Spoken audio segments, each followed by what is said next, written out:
Hi മക്കളെ, വളരെ വിഷമമുള്ള ഒരു കാര്യം നിങ്ങളോട് പങ്കുവയ്ക്കാനാണ് മിസ് വന്നിട്ടുള്ളത്. ഓൾറെഡി നിങ്ങളെല്ലാവരും അറിഞ്ഞ കാര്യം തന്നെയാണ്. നമ്മുടെ 8ാം ക്ലാസ്സിൻ്റെ റിസൾട്ട് വന്നത്. 7ാം ക്ലാസ്സിലേക്ക് 8ാം ക്ലാസ്സിലേക്ക് കടന്നിട്ടുള്ള കുഞ്ഞുമക്കളാണ് ഈ വീഡിയോസ് കാണുന്നത് എന്ന് എനിക്കറിയാം. എങ്കിലും നിങ്ങളുടെ ചേട്ടന്മാർക്കും ചേച്ചിമാർക്കും സംഭവിച്ചത് എന്താണ് എന്ന് നിങ്ങളോട് അറിയിക്കാതെ വയ്യ. അതുകൊണ്ടാണ് ഈ ഒരു വീഡിയോ മിസ് ഇടുന്നത്. നിങ്ങൾ അറിഞ്ഞിട്ടുണ്ടാവും, 2.5 ലക്ഷത്തോളം വിദ്യാർത്ഥികളാണ് നമ്മുടെ 8ാം ക്ലാസ്സിൽ ഫെയിലായിട്ടുള്ളതിൽ. അവരിനി റീടെസ്റ്റ് ഒക്കെ എഴുതണം, എന്നാൽ മാത്രമേ അവർക്ക് 9ാം ക്ലാസ്സിലേക്ക് കടക്കാൻ സാധിക്കും. ഇപ്പോൾ നമ്മൾ ഓൾ പാസ് ഒഴിവാക്കി എന്നുള്ള ന്യൂസുകളൊക്കെ വന്നപ്പോൾ എല്ലാവരും ഭയങ്കര പുച്ഛത്തോടെയായിരുന്നു അതിനെ കണ്ടിരുന്നത്. മെജോറിറ്റി ആൾക്കാരും എല്ലാവരും അതിലിപ്പോൾ വലിയ കാര്യമൊന്നും ഉണ്ടാവില്ല എന്നുള്ള രീതിയിലായിരുന്നു. പക്ഷേ ഇപ്പോൾ റിസൾട്ട് വന്നു കഴിഞ്ഞപ്പോൾ നമുക്ക് മനസ്സിലായി എത്രത്തോളം സീരിയസ് ആയിട്ട് തന്നെയാണ് നമ്മുടെ എഡ്യൂക്കേഷൻ ഫീൽഡ് 8, 9, 10 ക്ലാസ്സുകളെ കാണുന്നത് എന്ന് മനസ്സിലായിട്ടുണ്ട്. 7ാം ക്ലാസ് വരെ വളരെ ചെറിയ കാര്യങ്ങൾ പഠിച്ചു വരുന്ന ഏതൊരു വിദ്യാർത്ഥിക്കും 8ാം ക്ലാസ് എന്ന് പറയുന്നത് വളരെ ഡിഫിക്കൽട്ടായിരിക്കും. പ്രത്യേകിച്ച് നിങ്ങൾ 8ാം ക്ലാസ്സിലേക്ക് കടക്കുമ്പോൾ നമ്മളുടെ ടെക്സ്റ്റ് ബുക്ക് മാറുകയാണ്. ഇനി നിങ്ങൾക്ക് റെഫർ ചെയ്ത് പഠിക്കാനായിട്ട് നിങ്ങളുടെ കയ്യിൽ പ്രീവിയസ് ഇയർ ക്വസ്റ്റ്യൻസ് ഇല്ല, ഗൈഡുകളില്ല, അങ്ങനെ ഒന്നും ഉണ്ടാവില്ല.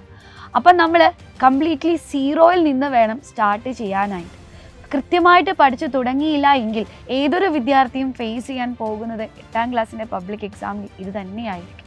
അപ്പോൾ നമ്മുടെ കുഞ്ഞുങ്ങളെല്ലാവരും തന്നെ എല്ലാ പരീക്ഷയിലും നല്ല മാർക്കോടുകൂടി പാസ്സാവണം എന്നുള്ളത് തന്നെയാണ് ഇവിടെയുള്ള ഓരോ അധ്യാപകരുടെയും ആഗ്രഹം. അതിനു വേണ്ടിയിട്ടാണ് ഞങ്ങൾ ഓരോരുത്തരും നിങ്ങൾക്ക് വേണ്ടി വർക്ക് ചെയ്യുന്നത്. സോ എങ്ങനെയാണ് 8ാം ക്ലാസ്സിനെ നമുക്ക് ഈസി ആയിട്ട് പഠിക്കാൻ പറ്റുക? എങ്ങനെയാണ് വെറുതെ പാസ്സാവുകയല്ല, ഫുൾ മാർക്ക് എന്ന ലക്ഷ്യത്തോടു കൂടി തന്നെ 8ാം ക്ലാസ് കടക്കാൻ സാധിക്കുക? അതിന് നിങ്ങൾക്ക് കൃത്യമായിട്ടുള്ള സ്ട്രാറ്റജികൾ വേണം. ഓരോ ദിവസവും എന്തെല്ലാം പഠിക്കണം, ഇത്ര സമയം കൊണ്ട് എന്തെല്ലാം കാര്യങ്ങൾ നിങ്ങൾ കവർ ചെയ്യണം, എത്ര തവണ റിവൈസ് ചെയ്യണം, ഏതൊക്കെ ക്വസ്റ്റ്യൻസ് പ്രാക്ടീസ് ചെയ്യണം എന്നുള്ളതെല്ലാം നിങ്ങൾക്ക് കിട്ടിക്കൊണ്ടേയിരിക്കണം. അപ്പോൾ ഇതിനൊക്കെ എവിടെ പോകും എന്നോർത്ത് എൻ്റെ കുഞ്ഞുങ്ങളെ വിഷമിക്കേണ്ട.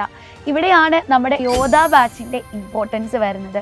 നിങ്ങൾക്ക് യോധ ബാച്ചിൽ പഠിച്ചു നോക്കിയിട്ടുള്ള ഏതൊരു വിദ്യാർത്ഥിയോടും ചോദിച്ചാൽ അറിയാം എത്രത്തോളം സപ്പോർട്ടാണ് ആ ഒരു കുട്ടിക്ക് നമ്മൾ യോധ ബാച്ചിലൂടെ കൊടുത്തിട്ടുള്ളത്. 8ാം ക്ലാസ്സിലേക്ക് കിടക്കുന്ന എല്ലാ കുഞ്ഞുമക്കളെയും ഞാൻ നമ്മുടെ യോധ ബാച്ചിലേക്ക് വെൽക്കം ചെയ്യുകയാണ്. മക്കളെ, വീണ്ടും വീണ്ടും വീണ്ടും ഞാൻ പറയുന്നു, 8ാം ക്ലാസ്സിലേ ആയിട്ടുള്ളൂ എന്ന് കരുതി അതിനെ നിങ്ങൾ നിസ്സാരമായിട്ട് കാണരുത്.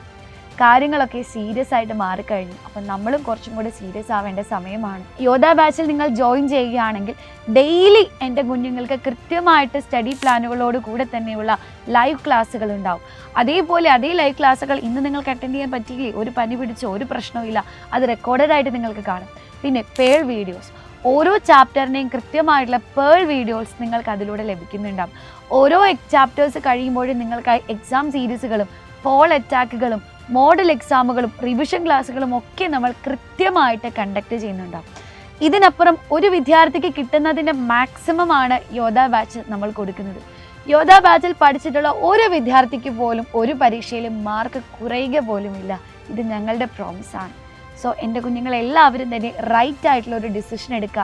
ആ ഒരു ഡിസിഷനായിരിക്കും നിങ്ങളുടെ ലൈഫിനെ മൊത്തത്തിൽ മാറ്റിമറിക്കാൻ പോകുന്നത്. അപ്പോൾ നമ്മുടെ യോധ ബാച്ചിനെ പറ്റി കൂടുതൽ ഡീറ്റെയിൽസ് അറിയാൻ താഴെ കാണുന്ന നമ്പറിൽ ഒന്ന് കോൺടാക്റ്റ് ചെയ്താൽ മതി. സോ എൻ്റെ കുഞ്ഞുങ്ങളെ പേടിക്കാൻ വേണ്ടിയിട്ടല്ല കേട്ടോ മിസ് ഈ കാര്യങ്ങളൊക്കെ പറഞ്ഞത്. കൃത്യമായിട്ട് എന്താണ് നിങ്ങൾ നേരിടാൻ പോകുന്നതെന്നുള്ള ധാരണ എൻ്റെ കുഞ്ഞുങ്ങളുടെ മനസ്സിൽ വേണം. അതിന് വേണ്ടിയിട്ടാണ് നമുക്ക് ഒന്നിച്ച് പഠിച്ച് 8ാം ക്ലാസ് നമുക്ക് അടിപൊളിയാക്കണം. All the best.